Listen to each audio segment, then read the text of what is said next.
Osmania university విద్యార్థిని. ఈరోజు మా బండి సంజయ్ అన్న గారు మాట్లాడింది 100% నిజం. అన్న మాటలు మేము సమర్థిస్తున్నాం. ఎందుకంటే గద్దర్ అనే వ్యక్తి ఒక వామపక్ష నాయకుడు. గద్దర్ అనే వ్యక్తి సిపిఐఎం ఆ పార్టీ ఏర్పడినప్పుడు వాళ్ళు ఎన్నికలు నిర్వహిస్తారు. ఆ ఎన్నికలు నిర్వహించినప్పుడు అక్కడ మోసం జరిగితే సిపిఐ ఎంఎల్ చార్ మంజుదార్ స్థాపిస్తాడు. అప్పుడు వాళ్ళు ఏంటంటే ప్రభుత్వం లేని రాజ్యం ఏర్పడాలని కోరుతాడు. ఆ చార్ మంజుదార్ స్థాపించిన సిపిఐ ఎంఎల్ పార్టీలో ఒక సభ్యుడు ఈ గద్దర్ అనే వ్యక్తి. ఈ గద్దర్ అనే వ్యక్తి ప్రభుత్వం లేని రాజ్యం ఉండాలని కోరుకుంటాం. ఇప్పుడు ఇచ్చేది ఎవరు? ప్రభుత్వం ఇస్తుంది కదా పురస్కారము. ప్రభుత్వం ఇచ్చే పురస్కారాన్ని ఈ కాంగ్రెస్ నాయకులు సమర్థించడం ఎంతవరకు కరెక్టు? ప్రభుత్వం ఇచ్చే పురస్కారం ఆయన కూడా ఇయ్యొద్దు. మనలో మనం మాట్లాడుకుంటే ప్రభుత్వానికే వ్యతిరేకము. ఆ వామపక్ష నాయకులు ఎంతో మంది నాయకులను కూడా చంపారు. మా ప్రభుత్వంలో ఉన్నటువంటి నాయకులని చంపారు. ఆ వామపక్ష పార్టీకి చెందినటువంటి వ్యక్తి గద్దర్కి ఇవ్వాలని అనుకోవట్లేదు మా ప్రభుత్వం. మేము దీన్ని 100% సమర్థిస్తున్నాం. అవును, వచ్చిందండి. గద్దరు బతుకున్న చచ్చిపోయే చివరి క్షణం వరకు కూడా ఓటు వేయలేదండి. గవర్నమెంట్ వ్యతిరేకంగా ఉన్నాడండి. ఈటల రాజేంద్ర గారు ప్రజా పదవులలో ఉన్నాడు. ప్రజా పదవులలో పోటీ చేసిండు. గద్దర్ ఏడుకెళ్ళి పోటీ చేసిండండి. అన్న ప్రజా పదవులలో ఉన్నాడండి.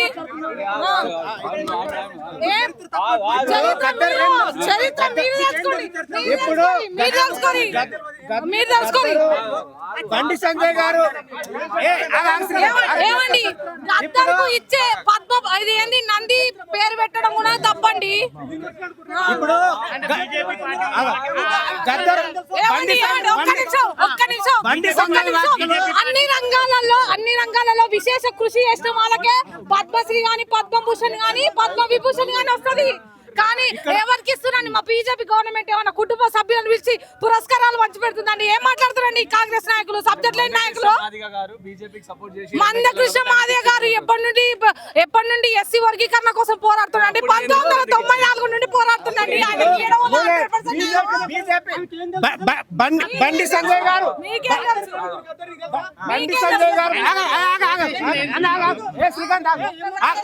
శ్రీకాంత్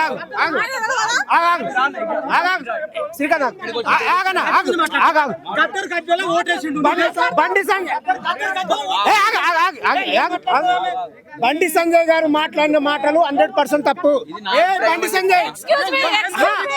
బండి సంజయ్ రాజ్యాంగం మీద ప్రమాణం చేసిన వ్యక్తి.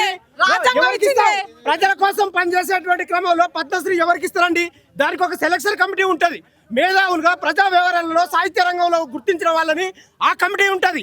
ఈయనట్లే బండి సంజయ్ అనబడే వ్యక్తి ఒక రాజకీయ దురుద్దేశంతో, ఒక ఆధిపత్య భావజాలంతో ఆయన రాజకీయ అస్తిత్వాన్ని నిలబెట్టుకోవడం కోసం మాత్రమే గద్దర్ అంటే ఎవరు? పీడిత తాడిత ప్రజల కోసం ఎన్నో సంవత్సరాలుగా పేద వర్గాలకు బడుగు వర్గాలకు కులంతో ఆత్మగౌరవంతో అణిచివేతతో ఇల్లు లేక భూమి లేక కోట్లాది మంది పీడిత ప్రజల కోసం ప్రాణం పోసి ఈ ఒక దేశంలో ప్రపంచ లెజెండరీగా ఉన్నటువంటి గద్దర్ నేపథ్యంలో ఆయన త్యాగాల వెల్లువ, పోరాటాల వెల్లువ ఆయన ఒక రాష్ట్ర ప్రభుత్వం ప్రమోట్ చేసి అదే క్రమంలో రాష్ట్ర ప్రభుత్వం ప్రమోట్ చేసేటువంటి క్రమంలో ఏమండి రాజంలో గద్దర్ పోరాడిండు, తెలంగాణ కోసం పోరాడిండు. ఓకే, గద్దర్ని స్మృతించాలంటే మస్తు ఉందండి. ఇక్కడ చెప్పండి. గద్దర్ చేసిన ఉద్యమాలు ఎవరు ప్రశ్నిస్తలేరు. పనిచేసిండు. సో గతంలో వాళ్ళు అన్న పరిస్థితి ఏంటంటే, గతంలో మా కార్యకర్తలను చంపిండు కాబట్టి, పోలీసు అధికారులను చంపండి కాబట్టి, ఈ విషయంలో కాన్స్టిట్యూషన్ వ్యతిరేకంగా పనిచేసింది కాబట్టి అలాంటి వాళ్ళకు మేము ఇస్తామా అని చెప్పేసి ఆయన మాట్లాడినటువంటి సిచ్యువేషన్ కదా. ఇప్పుడు బండి సంజయ్ అనబడే వ్యక్తి ఒక ప్రజాప్రతినిధి కదా. బండి సంజయ్ అంటే ఆయన భారత రాజ్యాంగం మీద ప్రమాణం చేసి ఈ ప్రజలకు నేను గడ్డిత్తా అని మాట్లాడతాడా? ఇప్పుడు ఆయన సెలక్షన్ కమిటీ ఉంటది కదా పద్మశ్రీకి. మేము ఇక్కడ ప్రజల త్యాగాన్ని, ప్రజల యొక్క త్యాగానికి ప్రతీకలాగా మనం గుర్తిస్తున్నాం. ఆ గుర్తింపులో ఈయన ఒక కార్యకర్త లాగా ఒక నీచమైన అభిప్రాయాలు మాట్లాడడం సబబేనా? మేము బండి సంజయ్ మాట్లాడిన మాటలు ఏ రకంగా చూస్తున్నాము అని అంటే, మేము ఇక్కడ మాట్లాడే ప్రతి మాట ఇక్కడ ఇటువంటి వాళ్ళు ఇటువంటి అమ్మాయిలు, ఇటువంటి విద్యార్థి నాయకులు ఎన్ని మాట్లాడినా గద్దర్ త్యాగాన్ని ఎవరు తీయలేరు. గద్దర్ వెలుగును ఎవరు తీయలేదు. ఎన్ని మాటలు మాట్లాడినా ఈమెకి ఏం తెలుసా అండి గద్దర్ గురించి? కోట్లాది మంది ప్రజల కోసం, తెలంగాణ కోసం దేశమంతా తిరిగినటువంటి చరిత్ర గద్దర్ది.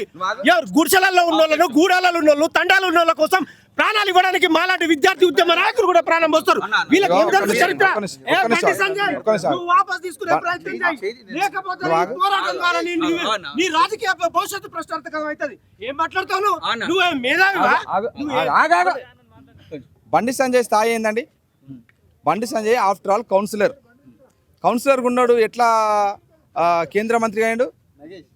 చాలా ఏడుపులు, ప్రజల మధ్యన విద్వేషాలు, అందరిపైన ఇష్టారీతిగా ఇట్లనే అంటే ప్రజల కోసం పనిచేస్తున్న వాళ్ళ మీద ఇష్టారీతిగా భావోద్వేగాలను రెచ్చగొట్టి వివాదాస్పద వ్యాఖ్యలు చేసి తను ఇలా ఈ రాష్ట్రంలో ఒక వివాదాస్పద నాయకుడిగానే ఉన్నాడు తప్పితే ఎక్కడ ప్రజల కోసం పనిచేసి ప్రజల కోసం త్యాగం చేసింది అనే చరిత్ర ఏం లేదు.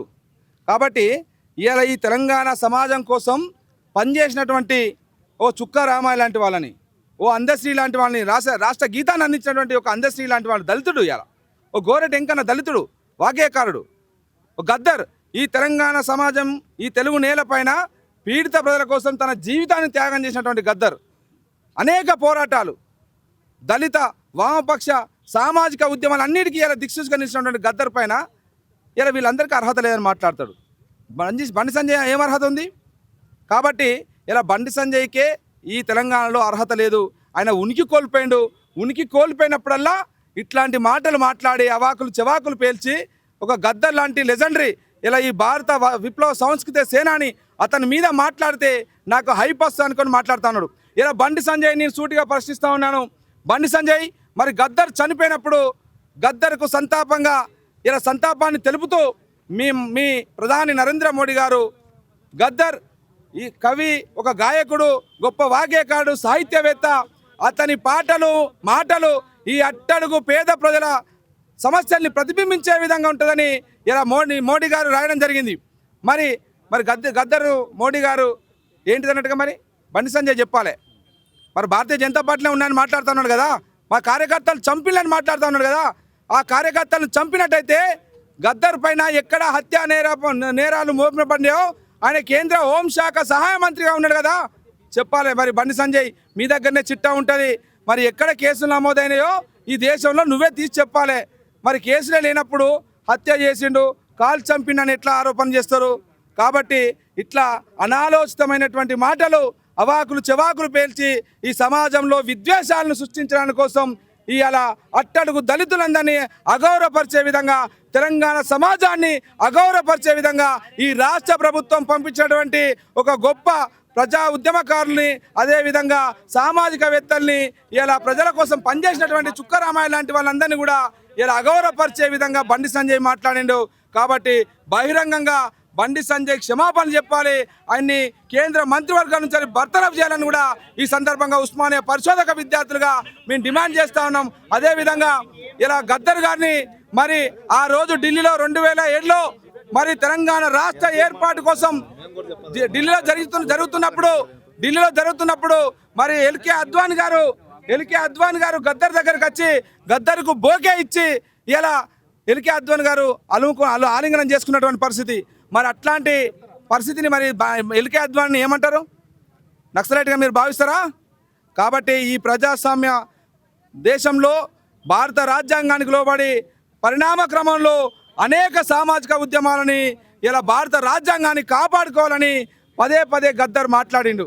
కాబట్టే ఇలా భారత రాజ్యాంగానికి తూట్లు పడుతున్నటువంటి భారతీయ జనతా పార్టీ ఇలా భయపడతా ఉంది. ఇలా గద్దర్ రాహుల్ గాంధీ గారిని ముద్దు పెట్టుకున్నాడు కాబట్టి, ఇలా రాహుల్ గాంధీ గారిని ఆలింగనం చేసుకున్నాడు కాబట్టి, రాహుల్ గాంధీ గారితో కలిసి నడుస్తా అని చెప్పిండు కాబట్టి ఈ దేశంలో దళితులకు, బీసీలకు, మైనార్టీలకు, ఆదివాసులకు భారత రాజ్యాంగం రక్షణగా ఉండాలి, ఆ భారత రాజ్యాంగాన్ని కాపాడుకోవాలని గద్దర్ మాట్లాడిండు.